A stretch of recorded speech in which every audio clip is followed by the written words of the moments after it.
Steady now.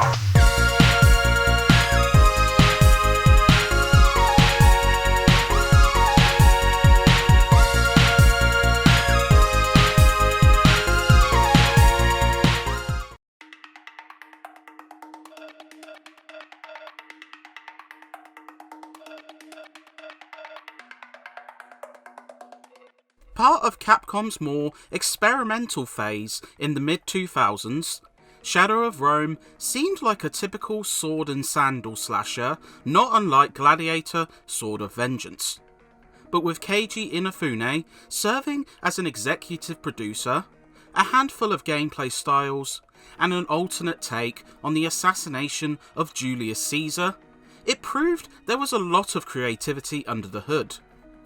And while some stumbles stopped Shadow of Rome from reaching its true potential, it is nonetheless a gruesomely gratifying action-adventure that also boasts brains along with its brawn.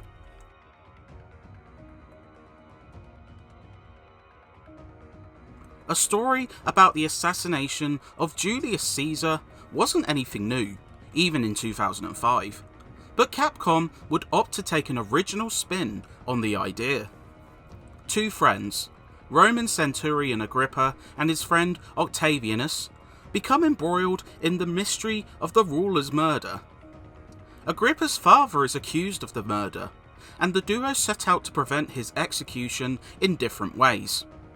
Agrippa utilises his strength to become a gladiatorial fighter, hoping to intercept the grand prize of Vipsanius' execution. Octavianus opts for espionage, hoping to uncover the truth before it's too late. With a large number of well-directed cutscenes, intriguing twists, and likeable characters, Shadow of Rome weaves a satisfying narrative that keeps you hooked for its 20-hour campaign.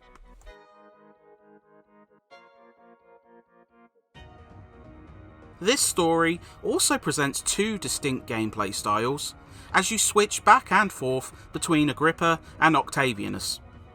Divided into 4 acts, there is a decent spread between each main type. Before combat can become a chore, you find yourself sneaking and searching for intel, and vice versa.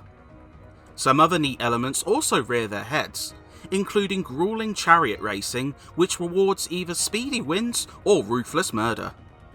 It manages to avoid stagnation without falling into a pattern, and there's also quite a sizable incentive for return plays, including unlockable outfits and extra difficulty levels to tackle. Silence! No barbarian has the power to crush mighty Rome! Ah!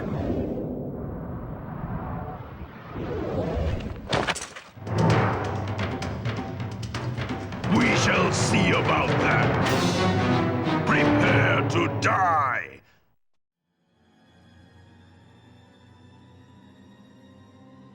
Agrippa, being a gladiatorial warrior, specialises in one thing and one thing only: bloody murder.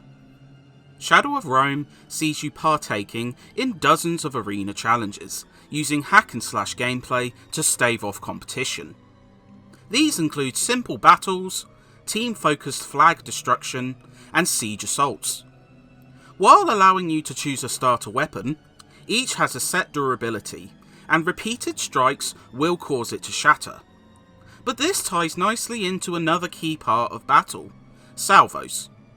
As thousands spectate your fights, special actions, including dismemberment, combos, and ground attacks, earn points, which consequently allow you to taunt and stir up the crowd further. They throw beneficial items, including healing items and even weaponry. This turns the melee sprees into a fun balancing act, as you have to balance efficient killing sprees with crowd-pleasing theatrics.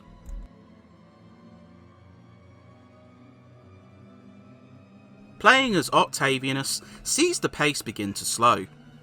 Due to his smaller stature and lack of experience in combat, stealth takes over. It would send alarm bells to most, as a high number of PS2 action games with unwanted sneaking left gamers shell-shocked, but Shadow of Rome felt more thought out than most. There's a lot of room for creativity. including items which can often bore comical results, such as honey slipping up guards. You can also don disguises, allowing you to often walk around without too much trouble, though running and actions deemed strange can cause detection. Other tactics, like hiding in giant vases, dragging bodies, and perching around corners, give the stealth surprising legs to stand on. An oddity, considering how other games at the time would handle stealth. Excuse me, sir?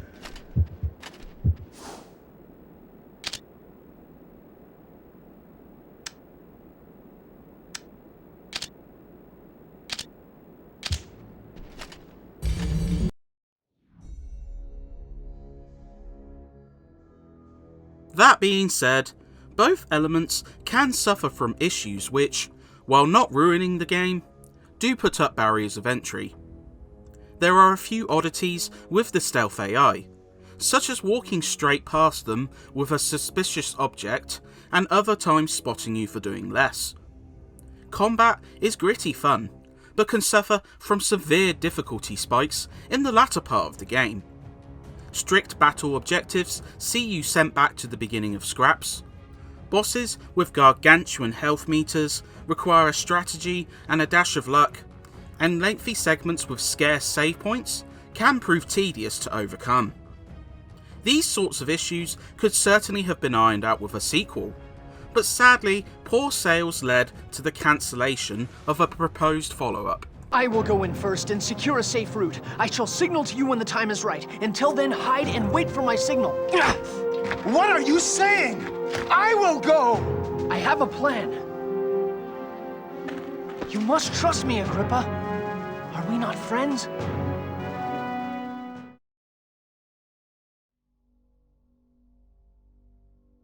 By the tail end of the PS2's life cycle, Capcom were able to leverage fantastic visuals from Sony's mega hit.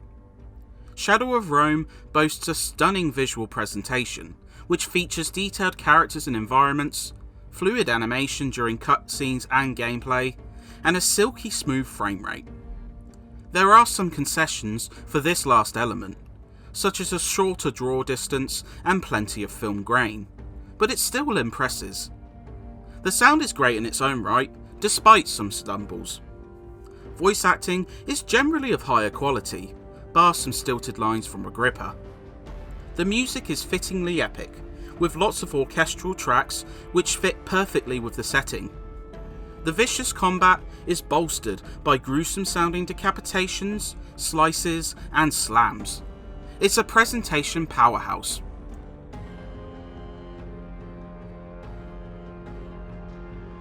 While Shadow of Rome bores some frustrations at times, it proves to be a surprisingly enjoyable romp with a steady mix of gameplay styles, a stunning presentation, and a remarkable story. While a few gamers will tear their hair out at later sections, you have to credit Capcom for implementing solid stealth mechanics into an action game. And the brutally bloody combat delivers too, with a unique gladiatorial spin that rewards both efficiency and showmanship. Capcom would produce many singular titles throughout the PlayStation 2's lifecycle, and while some fell into obscurity for good reason, this murder mystery is one that's absolutely worth seeking out.